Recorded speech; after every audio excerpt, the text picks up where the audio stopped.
Hi guys, welcome back to my channel. My name is Janelle for those of you who are coming on for the first time. For those of you who have been here before, welcome back. So guys, in this video, I'm going to be sharing with you 10 tips that I have learned from my trusted advisor and also from some research I did about buying your first car in Canada. So if you know nothing about car, if you are worried or if you don't know the first thing to do when it comes to buying a car in Canada, stick around. I have some tips for you. So the first thing that you want to do is to search for brands that are reliable. When you do your Google search, you might be very surprised at the list of brands that you find on those websites that are considered reliable. Like, I was very surprised when I saw that a particular brand was so far down on the list. Because the car is popular, because I've heard so much about that car, that brand car, I thought it was like up more when it comes to reliability. But I was surprised when I saw that it was closer to 10 than it was to 1. So you want to check first to see if the car that you're interested in, the brand car that you're interested in, is really reliable. After you've done the research on the reliable brands, you now want to find out where to buy this car. As a first-time buyer who don't really know much about cars or used cars, I would recommend you buy from a dealership that offers or that has a service department. If there's anything wrong with the car that you buy from the dealership with the service department, you can always bring back that car to the dealership, especially if it is a certified car. So that's one of the reasons why I recommend buying from a dealership with full service. Guys, if you don't know anything about cars,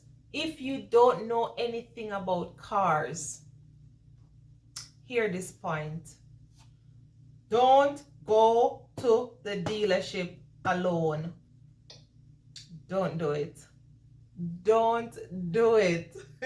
And I'll tell you why. So I was home looking at cars and I saw a car online and I was like, okay, the price is not bad, the mileage is good, and I think I can afford this car. I want to take this car for a test drive. So I called the dealership and asked them if the car is available and they said yes. So now I went to the dealership. I don't know nothing about cars, but I'm going to the dealership to test drive a car.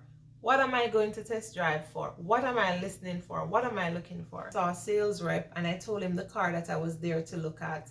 And the man was like, oh no, that car needs an engine. So I said to him, how comes the car needs an engine and you have it online? And I call and someone told me that the car is available for a test drive.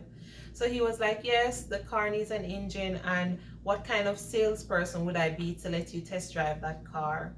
You know what he did afterwards? He tried to sell me a car that was 3 times more expensive than the one that I went in to look at.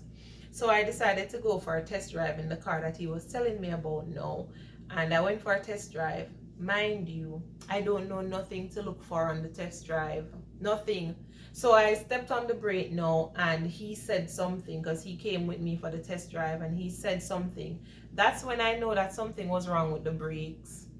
I didn't even know what to expect.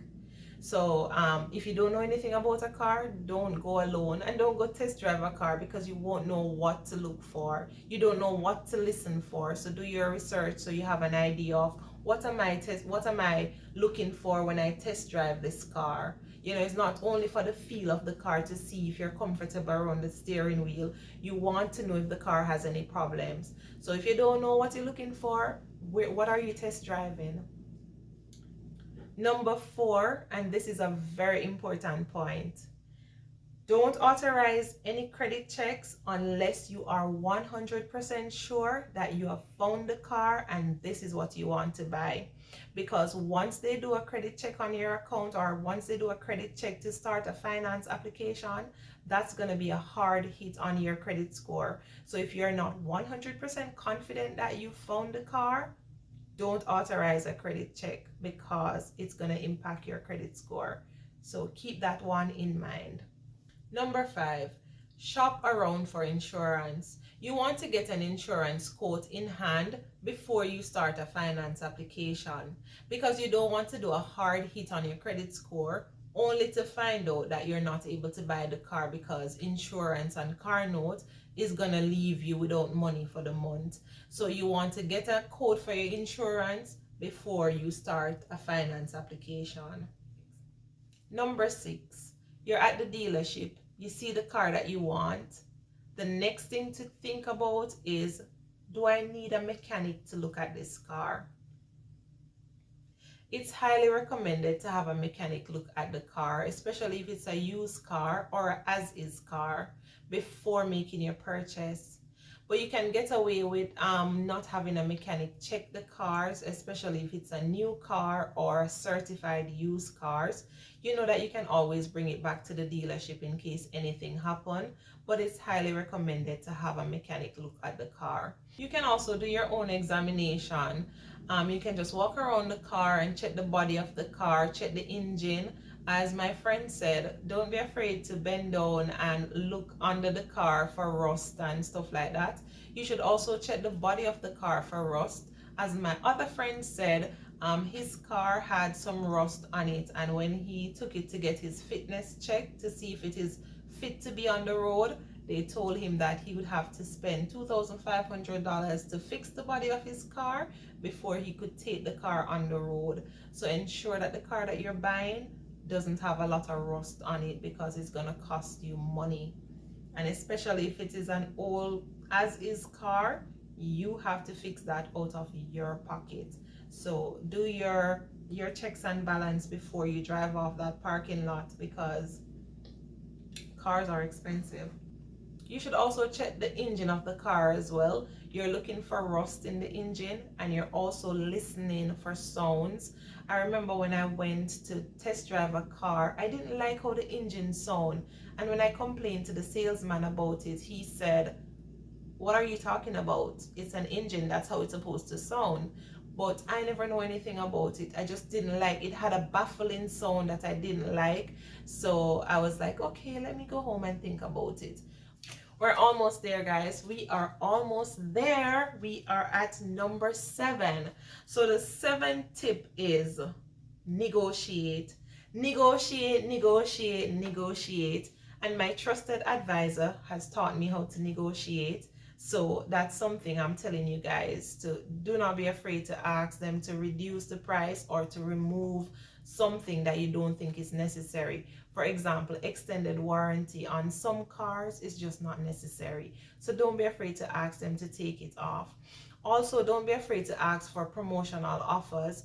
For example, some dealerships have promotions for like recently grads. So don't be afraid to ask, what promotion do you have? What promotional offers do you have going on now? Don't be afraid to ask for discounts. Number 8, you want to check the service report on the car. So you can look at the Carfax report on the dealer's website, and what you're looking for here is you're looking for recalls, you're looking for accidents, you're looking for insurance claim, and you're also looking for the service history. You want to pay close attention to the service history because you want to buy a car that is well maintained. You don't want to buy a car that the last time they changed the oil was 2 years ago. You know, if you check on it and you realize that, hold on, this car hasn't been maintained in 2 years, then you might want to reconsider buying that one. You don't want something that's going to break down on you in the middle of the highway. And you don't want something that you're going to have to spend a lot of money to fix because the previous owners weren't doing proper maintenance or regular maintenance. So another important point that my advisor told me was that I should look at the engine of the car in terms of the liter. If it is less than 2 liters, he said that those cars kind of give more problems than 2 liters. So I should buy a car that is 2 liters and above. So you can take that into consideration as well. He also told me to look at the drivetrain of the car, if it's all-wheel, forward, or two-wheel drive, and then you can make a decision based on your preference in terms of vehicles, and also based on where you live, if you get a lot of snow or if you live on a hill. Overall, they all work. Number 9. The 9th thing that you can do when you're buying your first car in Canada is to check around for interest rates at the banks or credit unions. I know sometimes they say that the dealership offers the lowest rate, but you never know what you might find out there. A friend told me that in his area, a particular credit union was offering 1% for first-time buyers. So you never know what you might find out there. Just shop around. And now we're at the final stop, number 10. And the point that I have for number 10 is